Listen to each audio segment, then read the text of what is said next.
Hi everyone, welcome back to my channel. তো আজকে বানাবো হচ্ছে তেঁতুল মাখা। তো চলো দেখে নিই কীভাবে বানাচ্ছি। প্রথমে আমি বটিতে এখানে কাঁচা লঙ্কাগুলো কেটে নিয়েছি, গোল গোল করে কেটেছি, তারপর আবার মধ্যিখান থেকে কেটে নিয়েছি। তো এরকমভাবে আমি দেখিয়ে দিলাম কীভাবে কেটেছি।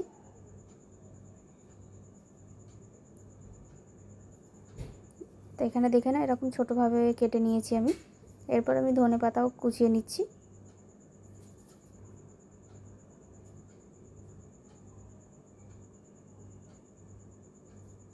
তো এখানে আমি ধনেপাতাও কুচিয়ে নিয়েছিলাম, আর এটা ছিল তেঁতুল। তো এখান থেকে বেশ কিছুটা আমি তেঁতুল নিয়ে নিচ্ছি বাটিতে।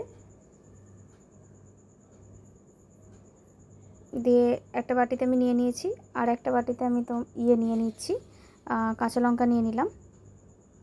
তাতে একটু সাদা নুন দিয়ে দেবো। দিয়ে আমি লঙ্কাটাকে মেখে নেবো আগে, কাঁচা লঙ্কাটাকে। তো এখানে সাদা নুন দিয়ে আমি মেখে নিচ্ছি।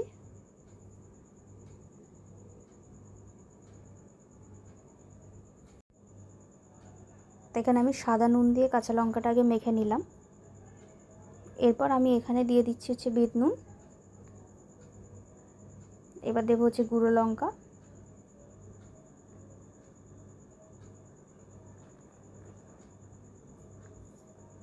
দিয়ে খুব ভালো করে এটাকে মেখে নেবো একসাথে, একটু মিশিয়ে নেবো আর কি।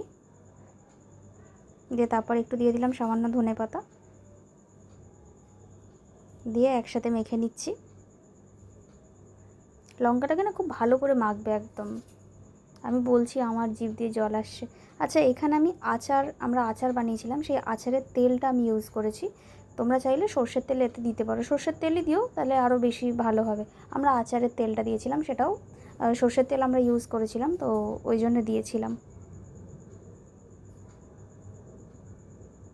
তো এরকমভাবে মেখে নিতে হবে যাতে একটু ঝাল ঝাল ব্যাপারটা হয়, একদম জিভে জল চলে আসবে যাতে।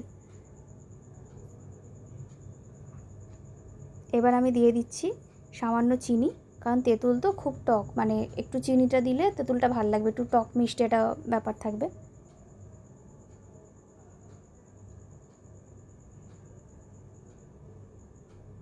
তো এরমভাবে আমি মানে মেখে নিচ্ছিলাম।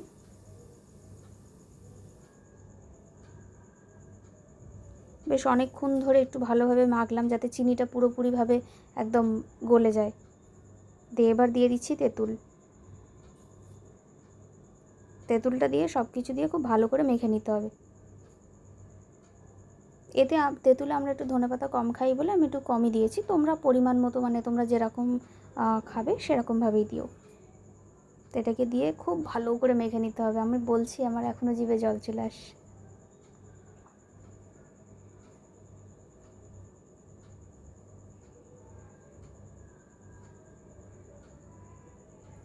এইভাবে মেখে নিয়ে যেটুখানি ধনেপাতা মানে অবশিষ্ট আছে সেটুখানিও দিয়ে আমি পুরো ওপর দিয়ে আর কি দিয়ে একটু মাখিয়ে নিলাম।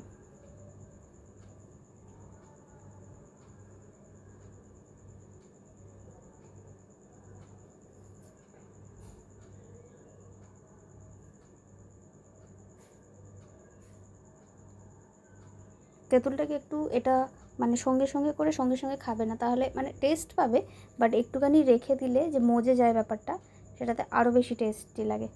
তো দেখো আমি এইভাবে তেঁতুলটা মেখে নিয়েছি। খুবই সিম্পল, খুব ছোট আর জিভে জল আসা একটা মানে রেসিপি। তো আমি এইভাবেই তেঁতুল মেখেছি। এবার তেঁতুলটা মাখা হয়ে গেলে ওপর দিয়ে আমি একটু তেল দিয়ে জাস্ট ঢাকা দিয়ে রেখে দেবো। ওপর দিয়ে সামান্য একটু তেল ছড়িয়ে দিলাম। এবারে হ্যাঁ, নর্মাল এটাকে এরম করে ওপর দিয়ে এবার চাপা দিয়ে রেখে দেবো। তো আমি এখানে দেখাবো বলে এটা কাচের বাটিতে নিয়ে নিয়েছি। তো তোমরাও এরমভাবে তেঁতুল মেখো। আর যদি ভিডিওটি ভালো লাগে তাহলে একটা লাইক, একটা শেয়ার, একটা সাবস্ক্রাইব করে দিও। Thanks for watching.